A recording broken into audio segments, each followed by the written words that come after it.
Hey folks, David Stewart here. It's time to talk about Spider-Man. The introduction to Spider-Man in Amazing Fantasy number 15 for 12 cents. What is so cool about this? Well, this is a very condensed 5-act plot structure that Stan Lee pulled off here with Steve Ditko in this very short little comic, and I want to explain how they did it. If you didn't see my video on the 5-act plot structure, it's really simple. You have an exposition, you have an act that's really devoted to a precipitating event, you have a reaction to that, then you have a setup and an exploration for a further development, and a final 5th act which brings all of the conflict that was introduced in the 2nd act together. So the way that this one's set up is you have an exposition of Peter Parker.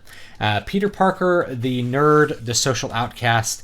Peter Parker, who's raised by his aunt and uncle, and his father and mother are not in the picture. He's an advanced student, but he doesn't get along with his peers. His peers don't want to let him go out. You're just not my type, Peter. He can't get girls to pay attention to him.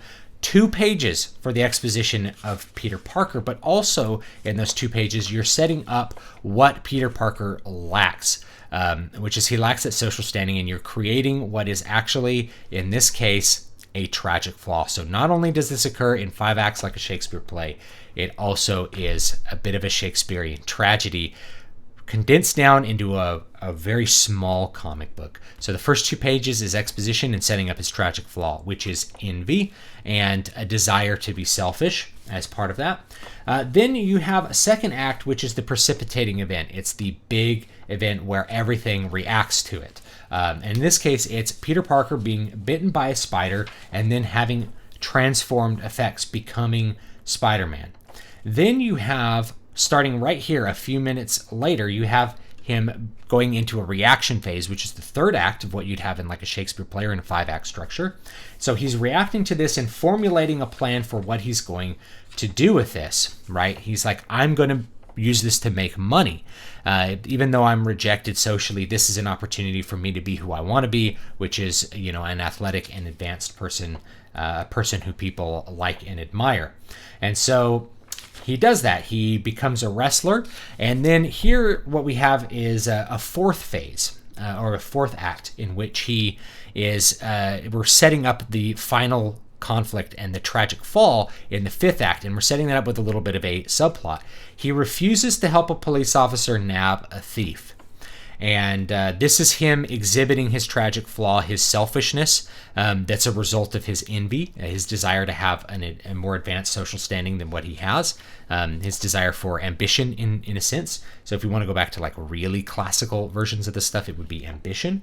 And from there, he finds out, oh no, this is the 5th act. Again, 2 pages, 2 to 3 pages. I think this is actually 3 pages. My uncle was killed by a robber. Okay, so now we're in the final act where all of the conflict's coming to a close. We're having a tragic downfall, and that tragic downfall occurs not just because his uncle was killed, but because he recognizes the face of his uncle's attacker as the robber that he let get away. And thus we have a bit of a classic or almost a Greek tragic ending where we have a bit of almost an irony there, that what you refuse to do has come back and bitten you. Because of your selfishness, one of your tragic flaws of selfishness and envy, you have now gone full circle and you have been unable to prevent something bad from happening to you. You are suffering negative consequences and a downfall due to your desire to be selfish. And to have a higher social standing than what was given to you. And so at the end of that, he again has another reaction. So the 5th act is really has 2 parts. It has the conclusion of the conflict. It turns out, I have to actually be a hero. Or, turns out this robber killed my uncle, which is the conclusion of that kind of conflict, the little conflict that's introduced in the 4th act.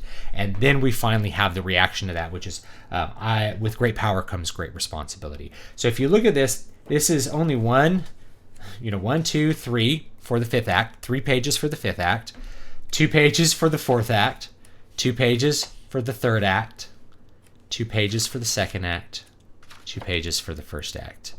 So what you have is 13 pages, basically, of a 5-act Shakespearean tragedy called The Introduction to Amazing Spider-Man in Amazing Fantasy number 15 from way back when. So let me know what you think about that down below. I think this was just a great way to show off really kind of how Stan Lee was able to write compelling stories and interesting stories in a very condensed fashion. And his ability to do that continued throughout the runs of Spider-Man.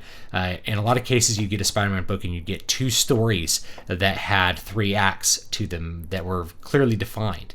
And it's really interesting to go back and look at those, even though we would consider these perhaps too fast a style of storytelling today. Obviously, it was very popular and it really took off with this introduction to Spider-Man.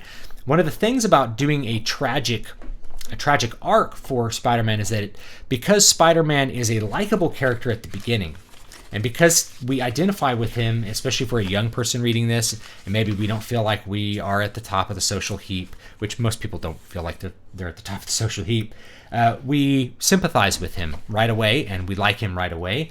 And even though he makes a mistake, he pays for it, and we feel bad for him because we like him when that happens, and he learns a lesson from that, which also further makes us like him. He has a conviction, a reaction to the final part of that makes him a more noble character. So even though he suffers a tragic downfall, he becomes a noble character as a result. And we actually see this repeating in lots of different Spider-Mans after this, because in the first issue, you end up with his aunt being unable to pay the rent and Spider-Man having to figure out how to solve that problem. So you have a lot of real-world reactions that take place with Spider-Man. So thanks so much for watching. This was out of the Spider-Man Epic collection. I don't have, obviously, the original comic book, so we're looking at it out of that.